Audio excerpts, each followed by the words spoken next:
에베소서 2장 19절부터 22절까지 제가 읽겠습니다.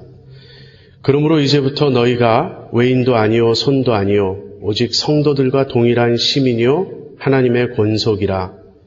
너희는 사도들과 선지자들의 터 위에 세우심을 입은 자라. 그리스도 예수께서 친히 모퉁이 돌이 되셨느니라. 그의 안에서 건물마다 서로 연결하여 주 안에서 성전이 되어가고 너희도 성령 안에서 하나님의 거하실 처소가 되기 위하여 예수 안에서 함께 지어져 가느니라. 신앙생활 중에 교회 생활이 차지하는 비중은 어느 정도 됩니까?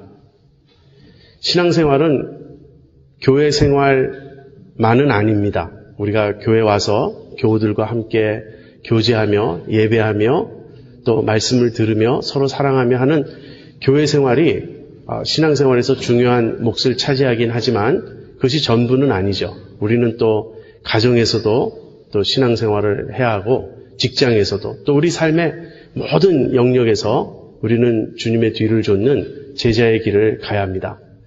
그것이 사실이긴 하지만 그래도 가장 큰 몫은 교회 생활이라고 하지 않을 수 없을 것입니다.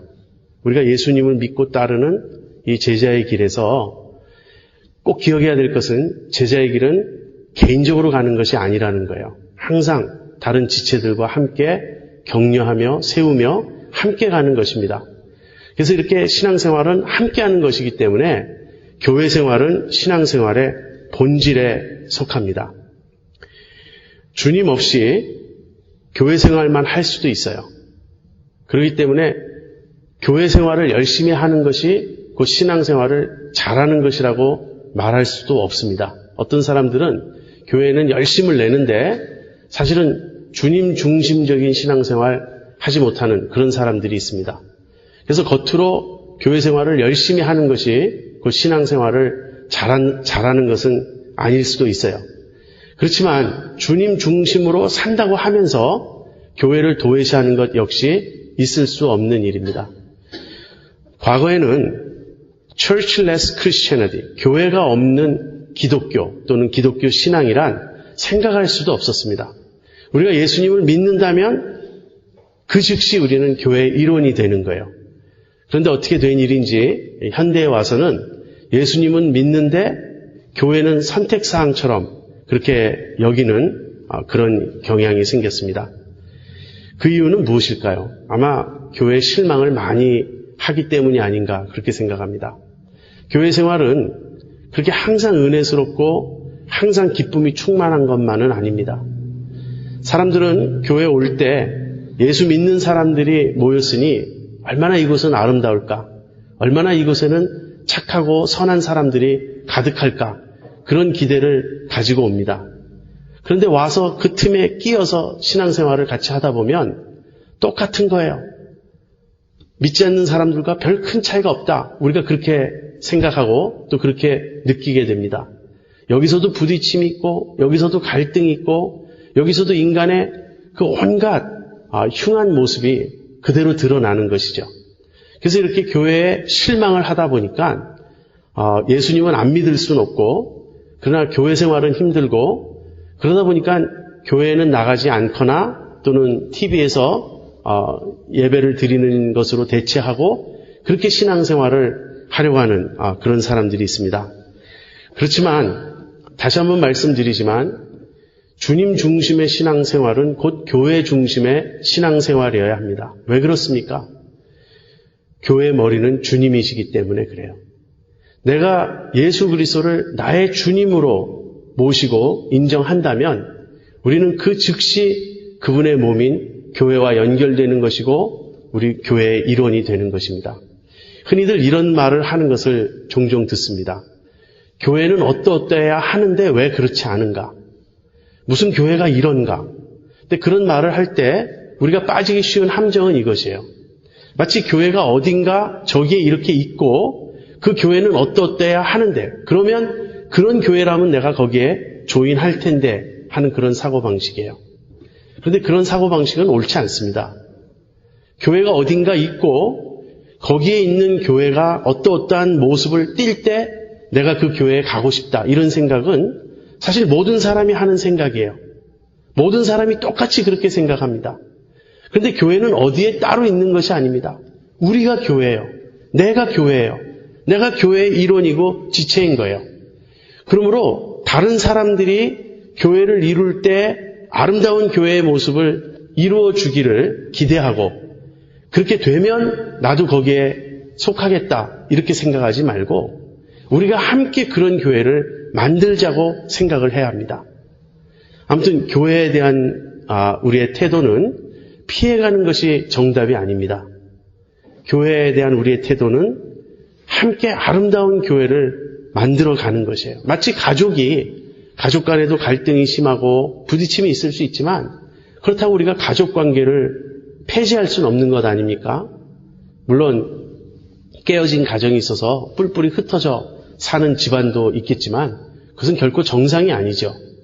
가족관계가 힘들어도 가족은 피할 수 없는 하나로 묶여진 관계이기 때문에 우리는 그 안에서 서로 사랑하려고 관계를 회복하려고 노력합니다. 이와 마찬가지로 교회도 주님이 묶어주신 영적 가족이기 때문에 우리는 이 교회를 아름다운 주님의 몸으로 세워가려고 우리의 최선을 다해야 할 것입니다. 자, 그렇다면 바른 교회의 모습, 아름다운 교회의 모습은 어떤 것인가 하는 질문을 우리가 던지게 되죠. 사람들은 이런 질문을 접할 때 먼저 지역교회를 떠올립니다. 우리가 몸담고 있는, 우리가 소속해 있는 어떤 작은 신앙 공동체, 매 주일마다 우리가 함께 어떤 건물과 장소에서 모이는 그 지역교회를 생각합니다. 지역교회가 중요하죠. 실제 우리가 경험하는 것은 지역교회이니까. 그러나 우리의 생각의 출발은 지역교회여서는 안 됩니다. 우리의 생각의 출발은 전체 교회여야 해요. 전체 교회가 먼저 있고 그 안에 우리의 지역교회가 있는 것이죠. 그래서 교회를 생각할 때 우리는 먼저 큰 그림을 기억해야 한다는 것입니다. 교회란 무엇인가? 이렇게 우리가 질문할 때 훌륭한 목사님이 계시고 그 목사님이 말씀을 잘 가르치고 사랑과 덕이 있으시고 그 다음에 교인들이 모두 이렇게 열심을 내서 헌신해서 서로 돌보면서 프로그램도 좋고 교회 건물도 예쁘고 주일학교도 좋고 이런 식으로 우리가 지역교회를 이상적으로 꿈꾸는 이것이 먼저가 아니고 하나님께서 보시는 교회, 그리스도의 몸된 그 전체 교회를 먼저 볼 수 있어야 한다는 거예요. 바로 오늘 본문이 그 내용을 다루고 있습니다. 바울은 지금 그리스도께서 우리의 화평이 되셔서 이방인과 유대인이 함께 그리스도 안에서 한 세 사람, 한 세 인류를 이루고 있다고 그렇게 말하고 있습니다. 교회는 이렇게 그리스도 안에서 수평적 평화를 이룬 사람들입니다. 물론 수평적 평화뿐 아니라 이렇게 한 세 사람을 이루어 또 함께 하나님과 화목하게 하셨습니다. 그래서 하나님과의 수직적 평화를 이룬 사람들이 교회죠. 바울은 교회를 생각할 때 먼저 지역교회를 생각하지 않았고요. 하나님의 백성 전체로서의 교회를 생각했습니다.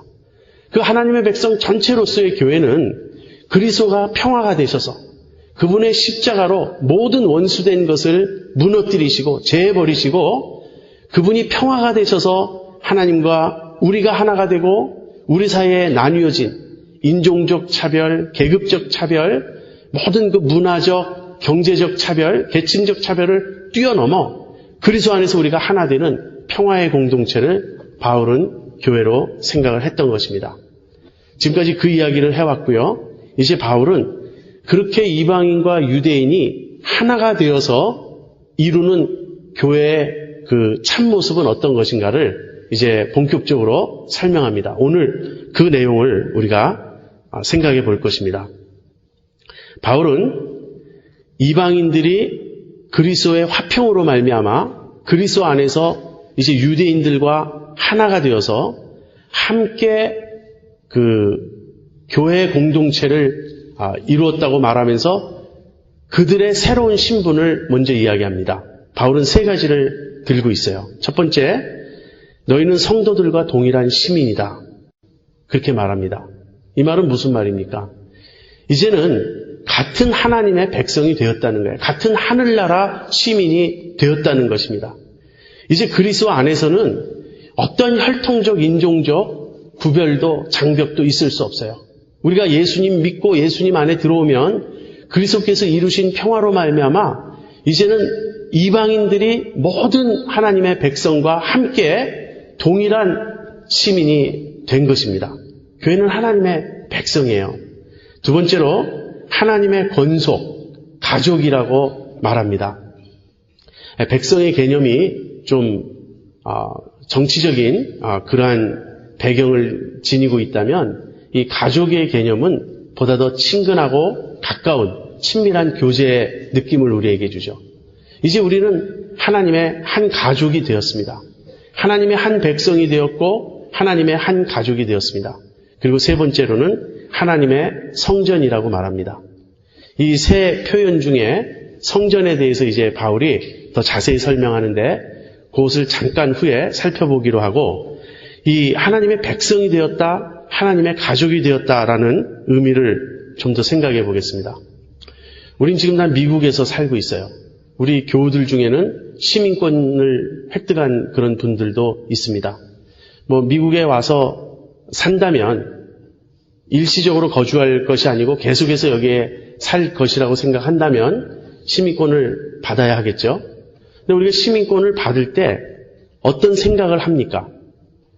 어떤 사람들은 이 국적을 바꾼다는 그런 의미로 생각하지 않아요. 그냥 단순히 미국에서 계속 거주할 수 있는 어떤 안전 보장을 받고 싶은 거죠. 그래서 미국이 시민이 됨으로써 내가 이 나라에 거주할 때 어떠한 불편도 제약도 받지 않고 모든 법적 보호를 받고 그런 권리를 향유하기를 원합니다. 그런데 이런 사고방식은 지극히 우리 중심적인 사고방식이에요. 미국이라는 나라가 이 귀화하려고 하는 외국인들에게 왜 시민권을 주는 것일까요? 왜 당신들이 미국의 시민이 되는 것을 환영합니다. 이렇게 받아주는 것일까요? 그것은 함께 이 나라를 보다 더 멋진 나라로 이루어가자 하는 그 뜻입니다. 그래서 시민권 그 심사를 할 때 이 사람이 과연 미국의 시민이 됨으로써 미국이라는 나라를 함께 아름답게 세워갈 수 있는 그런 사람인지 아니면 그러한 일에 결격 사유가 있는지를 검토하는 것이죠. 우리가 하나님의 백성이 된다는 의미도 마찬가지입니다. 우리의 입장에서는 내가 지옥에 가지 않고 천국에 간다든지 내가 이제 하나님의 사랑과 모든 은총을 받아 누리게 되었다라는 어떤 우리 편에서 획득하는 권리만 생각하기가 쉽습니다. 하나님의 뜻은 그 이상입니다. 하나님의 뜻은 우리가 하나님의 나라의 백성이 되게 하심으로써 하나님의 통치를 받고 하나님의 주권에 순종하게 하심으로써 하나님의 영광을 드러내는 하나님 나라를 아름답게 세워가는 그 일원이 되기를 원하시는 것입니다. 여러분, 이 그림을 보십니까? 내가 어떤 지역교회에 속해서 거기서 재밌게 즐겁게 은혜스럽게 신앙생활을 할 것인가? 아니면 그 일이 잘 되지 않기 때문에 교회에 대해서 염증을 느끼고 진저리를 치고 난 이제 더 이상 교회 다니고 싶지 않아. 이런 식으로 선택할 것인가? 이 차원이 아니라는 거예요. 내가 예수 믿으면 나는 하나님의 백성이 된 것입니다. 교회의 진정한 정체성은 하나님의 백성이라는 것이에요. 우리는 사교 클럽이 아닙니다. 우리는 우리가 서로 만나서 즐거운 시간을 보내기 위해서 여기 이렇게 모여 있는 것이 아닙니다. 우리는 하나님의 부르심을 받아 하나님 나라의 백성 되기 위해서 이 자리에 모인 것입니다. 그러므로 교회를 생각할 때 항상 내가 받은 새로운 신분을 생각하십시오. 이제 나는 하나님 나라의 백성이 되었다.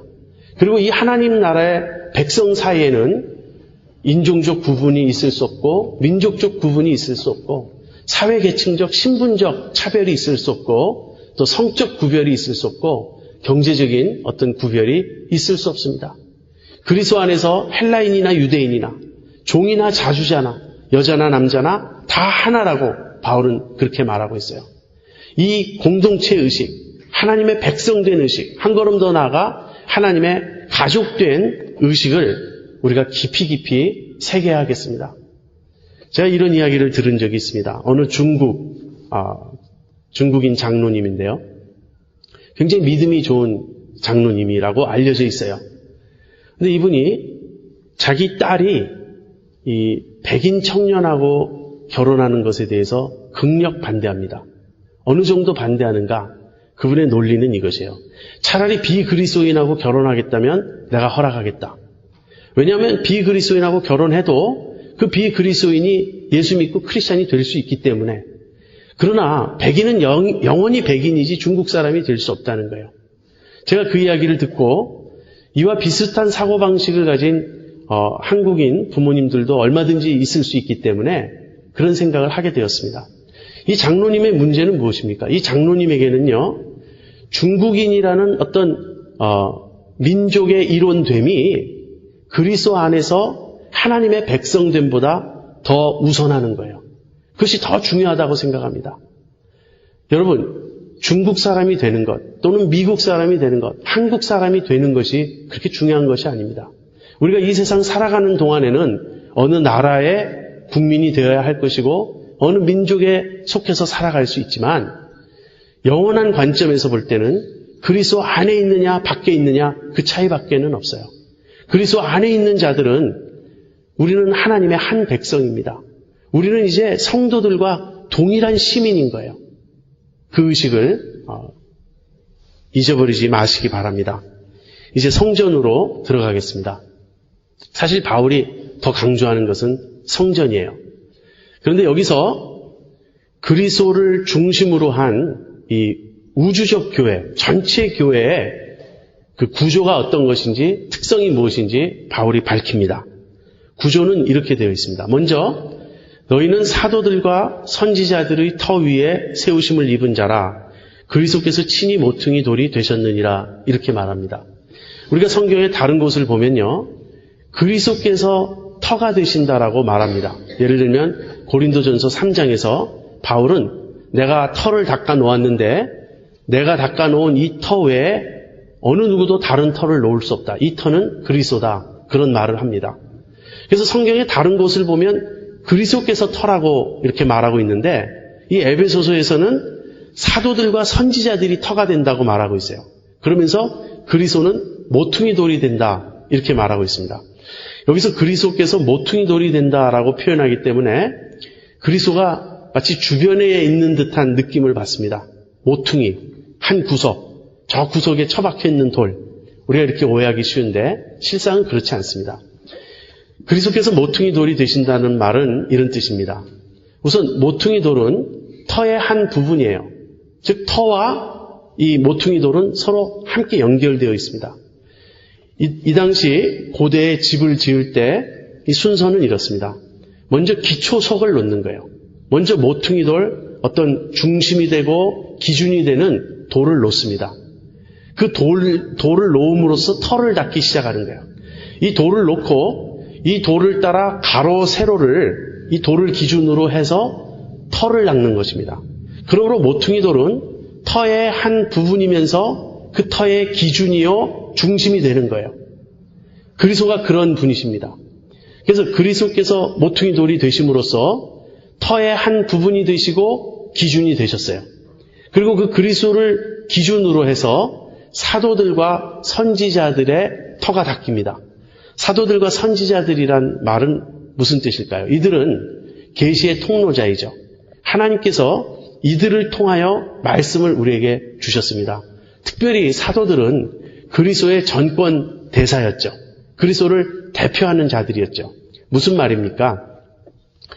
우리가 예수님 믿고 예수님 안에서 하나님이 거하시는 성전으로 우리가 지음을 받아갈 때 우리는 사도들과 선지자들이 증거한 그들의 증거를 믿고 성전의 한 부분이 되는 것입니다. 그래서 사도들과 선지자들의 터라는 말은 그들의 증거를 말해요. 사도들과 선지자들이 증거한 그 복음을 믿고 그 신앙 위에 우리가 서 있다는 것입니다. 그렇다면 오늘식으로 이야기하면 사도들과 선지자들은 신약 성경입니다. 사도들과 선지자들이 증거한 내용을 담은 것이 신약 성경이에요. 그리고 신약을 읽어보면 신약은 구약을 하나님의 말씀으로 전제하고 있기 때문에 따라서 성경 전체라고 말할 수 있습니다. 우리가 하나님이 거하시는 성전으로 지음 받아간다고 말할 때 우리가 그 위에 서 있는 그 기초는 무엇인가? 그 기초는 그리스도를 중심으로 하고 기준으로 한 터인데 그것은 바로 성경이라는 것입니다. 성경적 신앙이 교회의 기초가 되고 터가 되는 것이에요. 사도들과 선지자들을 비켜감으로써 그들을 제치고 우리는 그리스도에게 갈 수가 없어요. 가끔 그렇게 생각하는 사람들이 있습니다. 이건 바울의 의견일 뿐이야. 이거는 요한이 그렇게 말했을 뿐이야. 우린 그렇게 말할 수 없습니다. 우리가 사도들과 동의하지 않으면서 그리스도인이 될 수가 없습니다. 그래서 사도들과 선지자들은 모퉁이 돌 대신 그리스도를 기준으로 거기에 연결되어서 터가 되었습니다. 그들이 증거한 그 신앙, 그들이 고백한 신앙이 우리의 터가 된 거예요. 그래서 우리는 그 위에 건물로 지어져 갑니다. 어떻게 지어져 갑니까? 서로 연결되어서. 똑같은 그 가르침이 베드로전서 2장에도 나오는데요. 산돌이신 그리스도께로 나와 우리도 산돌들이 되어 하나님이 거하시는 신령한 집으로 지음받아 간다. 베드로는 그렇게 말해요. 여러분과 저는 성전을 이루는 하나의 돌들입니다. 우리는 각자가 돌들이에요. 우리는 돌들로서 서로 연결되어서 아름답게 성전으로 지어져 가는 것입니다. 이 성전의 특성은 무엇인가요? 성전의 특성은, 가장 중요한 특성은 하나님이 거하시는 처소라는 거예요. 성전이 무엇입니까? 성전은 건물을 아름답게 지어놨다고 해서 성전이 되는 것이 아닙니다. 참고로 여러분에게 이미 다 아시는 내용이겠지만 말씀드린다면 우리가 모여서 예배드리는 이 장소를 성전이라고 부르는 것은 옳지 않습니다. 이것은 그냥 예배당일 뿐이에요. 예배 처소일 뿐이에요. 구약의 건물로서의 성전이 있었지만 이제 신약에 와서는 눈에 보이는 물질적 건물이 더 이상 성전이 아닙니다. 바로 우리가 성전인 거예요. 하나님이 눈에 보이는 이 예배당 안에 거하신다는 뜻이 아닙니다. 하나님은 이 예배당뿐 아니라 어느 곳에도 계세요. 바로 그것을 강론한 것이 사도행전 7장에 나오는 스데반의 설교죠. 하나님은 손으로 지은 이러한 건물에 더 이상 계시지 않는다고. 우리가 성전입니다. 근데 우리가 성전이라는 말의 의미는 무엇이냐면요. 우리 안에 하나님이 거하신다는 뜻이에요. 어느 교회가 좋은 교회입니까? 이렇게 질문하면 첫 번째 대답은요. 거기 하나님이 계시는가 하는 것이에요. 우리끼리 아무리 좋으면 뭐랍니까? 우리끼리 아무리 즐겁고 재밌고 정말 은혜 풍성하다고 간증하면 못합니까? 만약에 우리 안에 하나님이 거하시지 않는다면. 어떤 크리스마스 때 백인교회에서 아주 성대한 크리스마스 그 행사를 하고 있었습니다. 그런데 그 동네 가난한 흑인 아이가 그 예배당에 들어가려고 했을 때 너는 흑인교회로 가라고, 이곳에서 너는 환영받지 못한다고 배척을 당했습니다. 그 흑인 아이가 불빛이 환히 비치고 맛있는 음식 냄새가 친교실에서 나고 즐거운 음악이 들리는 그 교회당을 바라보면서 몹시 외롭고 쓸쓸하고 마음이 분했어요. 근데 그때 예수님이 그 흑인 아이 옆에 오셔서 이렇게 말씀했다는 이야기가 있습니다. 물론 지어낸 이야기겠죠. 근데 그 예수님이 너만 못 들어간 것이 아니다. 저기는 나도 못 들어간다. 그러니 너무 섭섭해하지 말아라. 아무리 아름답게 꾸미면 뭐합니까? 주님이 계시지 않는다면 그것은 성전이 아니에요. 여러분, 우리 안에는 주님이 계십니까? 우리 각자 안에는 주님이 계십니까? 그리고 우리가 모인 이 교제 안에 주님이 계십니까? 주님이 계시기 위해서 반드시 필요한 조건이 있어요. 무엇인지 아십니까? 거룩함이에요. 우리는 성전, 홀리 템플, 거룩한 처소인 것입니다. 거룩하지 않은 곳에는 주님이 거하시지 않아요. 그래서 우리가 성전입니다. 우리가 그리스도를 중심으로 사도들과 선지자들의 터 위에 세워져 있는 우리가 그 건물이고 성전인데, 우리가 성전이라면 우리 안에 주님이 거하셔야 하는 것이고, 주님이 거하시려면 우리가 거룩한 존재들이 되어야 합니다. 이 성전의 두 번째 특징은요, 아직 완공되지 않았다는 거예요. 지금 지어져 가고 있다는 것입니다. 다시 말하면 공사 중이에요. Under construction이에요. 공사 중이기 때문에 이렇게 문제가 많은 겁니다. 근데 너무나 황공하지 않습니까? 다 지어지지도 않은 이 건물에 막 연기 풀풀 나고 먼지 날리고 소음 시끄럽고 아주 그 지저분하고 막 위험하기조차 한 이러한 공사 중인 건물이에요. 그런데 주님은 이 성전이 완공될 때까지 기다리지 아니하시고 이미 불완전한 대로 이 안에 오셔서 이미 우리와 함께 거하십니다. 여러분, 이것이 성전의 모습으로 교회를 설명한 바울의 그 말씀입니다. 우리가 여기서 배워야 될 교훈 몇 가지를 한번 생각해 보겠습니다. 자, 우리가 이제 교회 전체 모습을 생각해 보면서 이것을 우리 교회에 적용할 수 있다고 생각합니다. 지역교회에 충분히 적용할 수 있다고 생각합니다. 성경적 교회상은 무엇이냐 하는 질문이에요. 성경적 교회상의 첫 번째는요, 그리스도가 중심이요 기준이 되셔야 한다는 것입니다. 그리스도가 모퉁이 돌이 되셔야 돼요. 그리스도가 기초석이 되어야 하는 것입니다. 내가 그리스도와 연결되어 있지 않거나 그리스도와 일치하지 않는다면 나는 성전의 한 부분이 될 수 없습니다. 여러분, 그리스도 중심의 삶을 사십니까? 여러분에게는 그리스도가 기준입니까? 아니면 여러분 자신의 생각과 의견이 기준이 됩니까? 우리가 교회의 일원이 된다는 말은요, 무엇보다도 그리스도 중심적, 그리스도가 기준이 되는 그러한 신앙생활을 해야 한다는 것입니다. 두 번째는 사도적 신앙 위에 서 있어야 한다는 거예요. 아까도 이미 말씀드린 것입니다. 여러분, 우리의 신앙생활은 사도들이 그리스도에 대해서 전해준 내용을 받아들임으로써 시작되는 것이고 그 안에서 계속되는 것입니다. 교회는 사도적이어야 해요. 사도들이 전해준 증거를 제쳐놓고 그보다 더 근원적인 그리스도, 그보다 더 근원적인 기독교를 안다고 주장하는 그런 사람들이 있었습니다. 누군지 아십니까?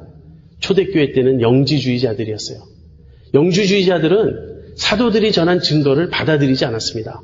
그것을 거부하고 마치 자기들만이 아는 신비로운 그리스도가 있는 듯이 말했습니다. 그리스도께서 신비하게 비전으로 몰래 시크릿리 전수해 주신 어떤 비밀적인 진리가 있다고 주장하고 자기들은 사도들이 가르친 그런 저급하고 아주 기초적인 그런 신앙 내용이 아닌 고급스러운 비밀스러운 영적 지식을 갖고 있다고 주장했어요. 바로 영지주의자들은 이단이었죠. 오늘날에도 그런 사람들이 있습니다. 마치 성경을 무시하고 자기가 아는 그리스도가 따로 있는 듯이. 그럴 수 있습니까, 여러분? 사도들이 전해준 신앙 외에 우리가 다른 그리스도에 대한 신앙을 가질 수 있습니까? 없습니다. 그러므로 그리스도 중심적 신앙생활을 하되 그 그리스도는 언제나 사도들이 가르쳐준 그리스도여야 해요. 이것이 사도와 선지자 위의 터 위에 세우심을 입었다는 뜻입니다. 그래서 두 번째는 교회는 성경적이어야 한다는 거예요. 항상 성경에 비추어서 우리가 나아갈 길을 찾아야 하겠습니다. 세 번째는 성령 안에서 함께 지어져 가야 합니다. 성령의 교통이 있어야 돼요. 성령 안에서 우리가 서로 사랑하고 서로 연결해서 서로 세워가는 그러한 공동체가 되어야 되겠습니다. 몸만 교회에 나온다고 교인이 되는 것이 아닙니다. 주일날 교회 와서 예배드리고 집에 간다고 교인이 되는 것이 아닙니다. 내가 지금 다른 건물과 다른 돌들과 연결되어서 함께 세워져 가고 함께 지워져 가고 있는지를 생각해 보십시오.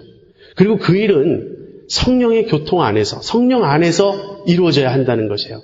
우리 안에 그러한 성령의 교통, 생명의 흐름, 사랑의 흐름이 있어야 한다는 것입니다. 마지막으로 아까 이미 말씀드린 하나님이 거하시는 거룩한 그러한 처소가 되어야 하겠습니다. 제가 지난주에 그 칼럼에 쓴 대로 평화와 거룩의 공동체가 되어야 되겠습니다. 그러할 때 주님이 우리 안에 거하십니다. 그런 아름다운 교회의 비전을 여러분과 제가 새롭게 보기를 원합니다.